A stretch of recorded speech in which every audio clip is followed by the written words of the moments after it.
ইঞ্জিনিয়ারিংয়ের পাশাপাশি তোমরা অনেকেই আর্কিটেকচারে ভর্তি পরীক্ষা দিবা। সো আর্কিটেকচার সম্পর্কে তোমরা অনেক বেশি জানতে চাইছিলা যে আর্কিটেকচার প্রিপারেশন আসলে কীভাবে নিতে হয়। সো আর্কিটেকচার প্রিপারেশন সম্পর্কে অবশ্যই বলবো, অবশ্যই গাইডলাইন দিব।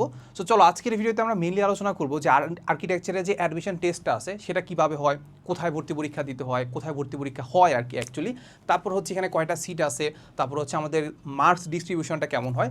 সো এই ব্যাপারগুলো নিয়ে আজকের ভিডিওতে আলোচনা করার চেষ্টা করবো। আর্কিটেকচার অ্যাডমিশন সম্পর্কে বলা যায় যে A to Z আলোচনা করার চেষ্টা করবো, যাতে করে তোমার যে ছোটো ছোটো যে কনফিউশনগুলো আছে সেগুলো আজকের ভিডিওতে ক্লিয়ার হয়ে যায়। ঠিক আছে, সো প্রথম কথা হচ্ছে আমরা অবশ্যই আর্কিটেকচার প্রিপারেশন নিব। আর্কিটেকচারের প্রিপারেশনের শুরুতেই আমরা জেনে নিব যে আসলে কোথায় কয়টা সিট আছে।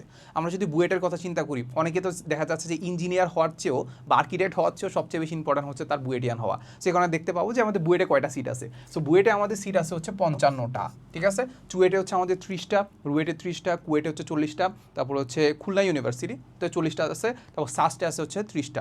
এছাড়াও আমরা দেখতে পাইলাম যে জিএসটিতেও কিন্তু আমাদের বিভিন্ন ধরনের বিজ্ঞান ও প্রযুক্তি বিশ্ববিদ্যালয়ে আমাদের আর্কিটেকচার ডিপার্টমেন্ট আছে। এরপরে প্রাইভেট ভার্সিটি যেগুলো আছে ওগুলোতে আমাদের আর্কিটেকচার ডিপার্টমেন্ট আছে। সো তার মানে আসলে আমাদের সিট কিন্তু খুব কম না। কিন্তু তুমি বুয়েটের কথা যদি চিন্তা করো, বুয়েটে কিন্তু 55টা সিট। 55টা সিট তোমার কাছে কম মনে হইতে পারে, কিন্তু আর্কিটেকচার প্রিপারেশন নেয় কয়জন? অনেক কম মানুষ নেয়। তো আর্কিটেকচারের প্রিপারেশন যদি নিয়ে তুমি যদি মোটামুটিও একটা ভালো পরীক্ষা দিতে পারো, তারপরেও বোঝা যাচ্ছে যে তুমি একটা মোটামুটি একটা সিট তুমি পেয়ে যাবে। ঠিক আছে, তোমার তো র্যাঙ্ক করা লাগবে না। দেখা যাচ্ছে একদম খারাপ পরীক্ষা দিলেও তুমি যদি একটু ধরো ইঞ্জিনিয়ারিংটা মোটামুটি ভালো দিছো আর ড্রয়িংয়ের পার্টটুকু খুব খারাপ দিছো, খুব একটা ভালো দেওয়া নেই, তারপরে দেখবা যে তুমি আর্কিটেকচার টিকে গেছো। এটা আমি বলবো কীভাবে চান্স পাইতে পারবা। সো এরপরে আমরা দেখবো যে মার্ক ডিস্ট্রিবিউশনটা বা এক্সাম প্যাটার্নটা আসলে কেমন হয়।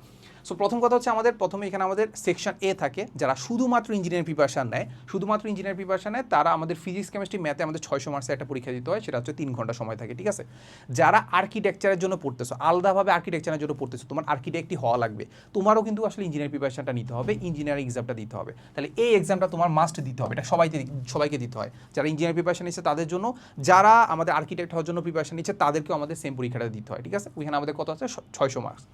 এরপরে আমাদের একটা আলাদা একটা পরীক্ষা হয়, সাপোজ হচ্ছে 9টা থেকে 12টা পর্যন্ত একটা এক্সাম হলো, এরপর 2 ঘন্টার একটা সময় দেয়, একটা ব্রেক দেয়। এর ব্রেক হয়ে আমাদের 2 ঘন্টার আরেকটা পরীক্ষা হয়, সেটা হচ্ছে আমাদের মুক্তহস্ত শিল্প বা অঙ্কন, মুক্তহস্ত অঙ্কন, সেটা হচ্ছে আমাদের ফ্রি হ্যান্ড ড্রয়িং, সেটা হচ্ছে আমাদের সেকশন বি। সেকশন বিতে আমাদের 5টা কোশ্চেন থাকে। কয়টা কোশ্চেন? 5টা কোশ্চেন থাকে, 80 মার্কস করে 400 মার্কস। ঠিক আছে, সো আমাদের এখানে আসছে 600 মার্কস আর এখানে আসছে কত? 400 মার্কস। এই দুটো মিলেই কিন্তু আমাদের আসলে মেধা তালিকা হয়। সো অনেকের একটা বড় কনফিউশন হচ্ছে যে ভাই আমাদের এই মেধা তালিকাটা কীভাবে হয়। ঠিক আছে, সেটা আমরা একটু আলোচনা করার চেষ্টা করবো। আই গেস এখানে সব কিছু ক্লিয়ার হয়ে গেছে। সেকশন এতে আমাদের আসলে 600 মার্কসের পরীক্ষা হয়, সেকশন বিতে আমাদের কত হয়?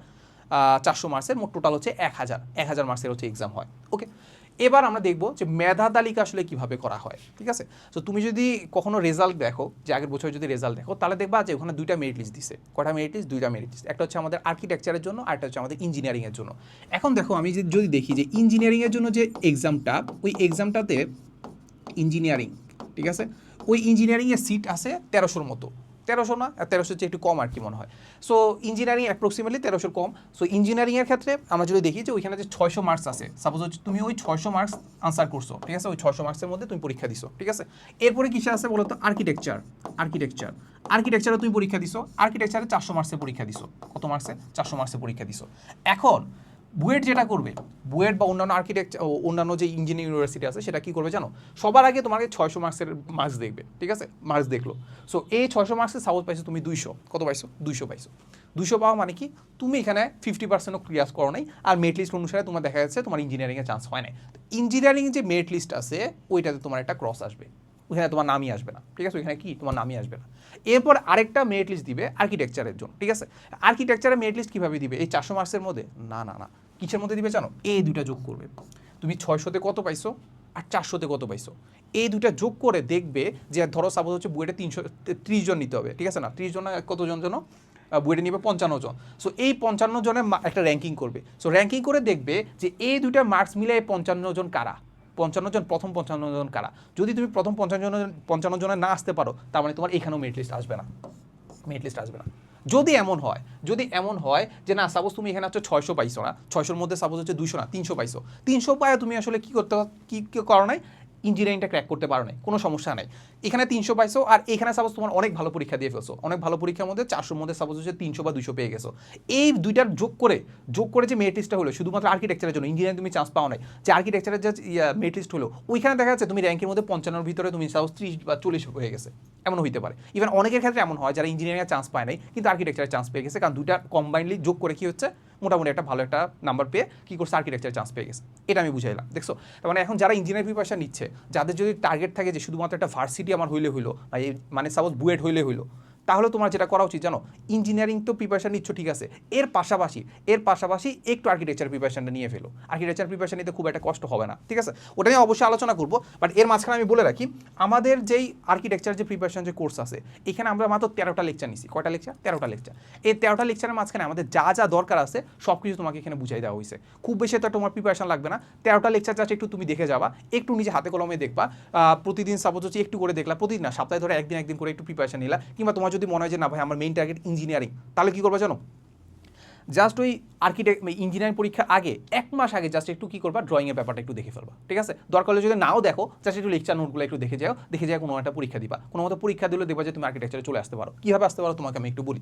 দেখো এমন হলো কি করছো, তুমি ইঞ্জিনিয়ারিং অনেক ভালো করে প্রিপারেশন নিছো, ইঞ্জিনিয়ারিং কি বলো তো অনেক ভালো করে প্রিপারেশন নিছো। সো অনেক ভালো করে প্রিপারেশনে তুমি 600-র মধ্যে 500 বা 400 পেয়ে গেছো। কত 500? 400 পেয়ে গেছো। 400 পেয়ে গেছো, তার মানে তুমি এখানে চান্স পাইছো, এখানে কি ইঞ্জিনিয়ারিংয়ের চান্স পাইছো। এইখানে তো 400 পাইছো, আর্কিটেকচারে যারা আছে আর্কিটেকচারের মধ্যে সাপোজ তুমি একটা ভালো একটা ড্রয়িং করো না, ভালো একটা ড্রয়িং না করে সাপোজ এখানে 100 বা 200 পাইছো, অর্ধেক পাইছো, সাপোজ অর্ধেক বা 100 পাইছো, অনেক খারাপ ড্রয়িং করো তুমি, অনেক খারাপ ড্রয়িং করো, খুব একটা ভালো করে প্রিপারেশন নাও না, জাস্ট আমাদের লেকচার নোটগুলো দেখে চলে গেছো, এখানে পাইছো 100, এই দুইটা মিলে 500-500-র মধ্যে তোমার আসলে আর্কিটেকচারে চলে আসতে পারে। ব্যাপারটা বুঝছো? ইঞ্জিনিয়ারিং তো আসছেই, এর পাশাপাশি তোমার আর্কিটেকচারও চলে আসতে পারে, কারণ তুমি এখানে বেশি পাইছো। ব্যাপারটা বুঝছো? এই কারণে আমরা যেটা করছি, কাজ কী করছি জানো, এবার আমাদের ইঞ্জিনিয়ারিং যে কোর্স আছে ওইখানে আমরা আর্কিটেকচারের ক্লাস তোমাকে একদম ফ্রিতে দিয়ে দিছি। ইঞ্জিনিয়ারিং যে আমাদের মেন কোর্স আছে ওইটারও তুমি কমেন্ট আর ডিসক্রিপশনে লিঙ্ক পেয়ে যাবা, ওইটাতে তুমি চাইলে ভর্তি হতে পারো, ওইখানে তুমি একদম আর্কিটেকচার ক্লাস একদম ফ্রিতে পেয়ে যাবা। এই যেহেতু ফ্রিতে দিচ্ছি, এবার দেখবা যে আর্কিটেকচারের যে আবেদন সংখ্যাটা সেটা দেখবে অনেক বেড়ে গেছে, বুঝছো? কম্পিটিশনটা একটু বাড়াই দিলাম আর কি। তো যাই হোক, আগে মানুষজন আর্কিটেকচারের জন্য খুব একটা প্রিপারেশন নিত না, আর্কিটেকচারের মানুষজনের অ্যাডমিশন টেস্ট সম্পর্কে খুব একটা জানতো না, বাট এবার যেহেতু আমরা আর্কিটেকচার ক্লাসগুলো একদম ফ্রিতে দিয়ে দিছি, লাস্ট মোমেন্টে হলেও মানুষজন দেখে যায় পরীক্ষা দিয়ে দিবে। বুঝছো ব্যাপারটা? এই গেল মোটামুটি কথা, মেধা তালিকার ব্যাপারটা তো বুঝছো। সো এখানে আরও একটা কনফিউশন আছে যে ভাই আমি এবার কি করলাম, আমি আর্কিটেকচারের জন্য আবেদন করে ফেলছি, কিন্তু আমি আসলে পরীক্ষা বসি নাই। যদি পরীক্ষা না বসি তাহলে কি আমার আসলে ইঞ্জিনিয়ারিংয়ের যে মেরিট লিস্ট আছে ওইটা কি আসলে হ্যাম্পার হবে কিনা? ওইটা আসলে হ্যাম্পার হবে না, কারণ তোমার মেরিট লিস্ট কয়টা দিচ্ছে, ইঞ্জিনিয়ারিংয়ের জন্য একটা, আর্কিটেকচারের জন্য একটা। ইঞ্জিনিয়ারিংয়ের জন্য যখন মেরিট লিস্ট দিতে যাবে তখন তোমার দেখবে যে তুমি এই 600 মার্কসের মধ্যে কত পাইছো, তখন তো আর্কিটেকচার দেখতেছে না, আর্কিটেকচার প্রিপারেশনটা দেখতেছে না, তাহলে 600 মার্কসের মধ্যে যত পাইছো ওইটা তোমাকে কাউন্ট করে হচ্ছে ইঞ্জিনিয়ারিংয়ে তোমার আসলে কী হয়েছে, একটা মেরিট লিস্টে তোমার নাম চলে আসতে পারে, ঠিক আছে? এরপরে যখন আর্কিটেকচারে যখন খাতা দেখতে যাবে তখন দেখবে তুমি এখানে এক্সামে বসোই না, তাহলে আর্কিটেকচার মেরিট লিস্টে তোমার নাম আসবে না তো, এটা বুঝছো তো? তার মানে আমি আর্কিটেকচার মোটামুটি বলা যায় যে তুমি পরীক্ষা না মানে আবেদন করছো কিন্তু পরীক্ষা দাও না, তাহলে কোনো সমস্যা নাই। এখন যদি এমন হয় যে তুমি আর্কিটেকচারে বসছো কিন্তু আর্কিটেকচার পরীক্ষা খুব একটা ভালো হয় নাই, ওইটা কি তোমার ইঞ্জিনিয়ারিং মেরিট লিস্টে ইফেক্ট ফেলবে? টু বি অনেস্ট ইফেক্ট ফেলবে না, কারণ আমাদের ইঞ্জিনিয়ারিংয়ে যখন মেরিট লিস্ট দিবে তখন আর্কিটেকচারটা তোমার কাউন্টই করবে না, তো শুধুমাত্র ইঞ্জিনিয়ারিং যে 600 মার্কস আছে ওইটা শুধুমাত্র কাউন্ট করবে, ওইটা হিসেবে তোমার মেরিট লিস্ট আসবে, মেরিট লিস্টে নাম আসবে কি আসবে না সেটা ডিপেন্ড করতেছে। এরপর আর্কিটেকচার পরীক্ষা খারাপ হলে সেখানে আসবে না, কিংবা এমন হইতে পারে যে দুইটা যোগ করে তোমার ওইখানে চলে আসতে পারে, আর্কিটেকচার পরীক্ষা খারাপ হয়েছে তারপরেও। বুঝছো ব্যাপারটা? ওকে, সো এটা মোটামুটি আমাদের ক্লিয়ার হয়ে গেছে। এবার হচ্ছে আমাদের সিলেবাসটা একটু দেখি। সিলেবাসে দেখো আমাদের প্রথমে কম্পোজিশন আছে। সো আমি যতটুকু বুঝি কম্পোজিশন মানে হচ্ছে তোমার বিভিন্ন ধরনের জিওমেট্রিক্যাল শেপ দিবে, ওইটা দিয়ে বিভিন্ন জিনিস আঁকতে বলতে পারে। তো কম্পোজিশন 80 মার্কসের আসে। তারপর বুক, লোগো, পোস্টার, এই তিনটার মধ্যে যে কোনো একটা আসে। তো বুক কাভার তো বোঝো, কাভারটা আঁকতে হয়। তারপর লোগো তো বোঝো, এই যেমন এই যে লোগো আঁকতে হয়। তারপর পোস্টার, ব্যানার বা এগুলো আঁকতে হয়। তারপর হচ্ছে হিউম্যান ফিগার, এগুলো চলে আসে যে বিভিন্ন হিউম্যান ফিগার আঁকো। তারপর হচ্ছে পার্সপেক্টিভ আমি অত ভালো করে জানি না, আমাদের লেকচারগুলো দেখবা, ডেমো ক্লাসগুলো দেখবা, ডেমো ক্লাসগুলো দেখলেই বুঝতে পারবো, আমরা সব কিছু কিন্তু আরও সুন্দর করে আলোচনা করে দেওয়া আছে। এরপর হচ্ছে সিনারিও ড্রয়িং বলতে কোনো একজন কেউ খেলতেছে, ক্রিকেট খেলতেছে, কেউ একজন বসে আছে, কেউ একজন দাঁড়ায় আছে, এই জিনিসগুলো আঁকতে হবে। খুব পারফেক্টলি আঁকতে হবে এমন কিছু না কিন্তু, ঠিক আছে? কারণ এখানে to be honest architecture preparation খুব একটা মানুষজন নেয় না, এখানে কম্পিটিশন অনেক কম, ঠিক আছে? এটা একটু মাথায় রেখো। সো এই হচ্ছে মোটামুটি কথা। সিলেবাস হচ্ছে আমাদের এতটুকুই। সিলেবাস এতটুকু যদি তুমি কভার করতে পারো তাহলে মোটামুটি আসলে দান, এটার জন্য আসলে খুব বেশি আমরি প্রিপারেশন নেওয়া লাগবে না। সো এটাই বললাম, লাস্ট মোমেন্টে যদি তোমার আর্কিটেকচার প্রিপারেশন নিতে হয়, জাস্ট সিম্পলি আমাদের ডেমো ক্লাসগুলো দেখবা, ডেমো ক্লাসগুলো দেখে যদি মনে হয় যে না এগুলো দেখে তুমি আসলে প্রিপারেশন নিতে পারবা, তাহলে আমার কাছে মনে হয় ইটস মোর দেন এনাফ। আর আর্কিটেকচারের জন্য আলাদা কোচিং করা লাগবে কিনা, টু বি অনেস্ট জিনিসগুলো তো নতুন। দেখো এই যে আমরা যে জিনিসগুলো বলতেছি এগুলো কি সম্পর্কে তুমি জানো না তো, তার মানে কোচিং করা লাগবে। কিন্তু অফলাইনে কোচিং করবা, ড্রয়িং শিখবা নতুন করে, না, এই কাজ করা যাবে না। জাস্ট তুমি একটু ক্লাস দেখে যাবা, ওর মধ্যে খুব বেশি একটা এফোর্ট দিব না। যদি না তুমি অনেক বেশি প্যাশনেট হও তাহলে তো কোর্স করা লাগবেই বা কোচিং করা লাগবেই। বাট তুমি যদি খুব বেশি প্যাশনেট না হও, এখানে খুব বেশি এফোর্ট দিতে যাবা না। মাত্র 13টা লেকচার আছে, 13টা লেকচার দরকার হলে 2x দিয়ে দেখে যাও, নিজে একটু জাস্ট একটু প্র্যাকটিস করবা লাস্ট মোমেন্টে। এতটুকু বলেই হলো, ঠিক আছে? সো এতটুকুই কথা। সো দেখা হবে আমাদের ক্লাসে। এর বাইরে আর্কিটেকচার সম্পর্কে কারো যদি কোনো কোয়েশ্চেন থাকে তাহলে একটু কমেন্টে জানাতে পারো। ইনশাল্লাহ আমাদের যে টিচার প্যানেল আছে, আর্কিটেকচারের যে টিচার প্যানেল আছে, ওরা তোমাকে একদম সবগুলাতে হেল্প করার চেষ্টা করবে, ঠিক আছে? সো দেখা হবে নেক্সট কোনো ভিডিওতে। আসসালামু আলাইকুম সবাইকে।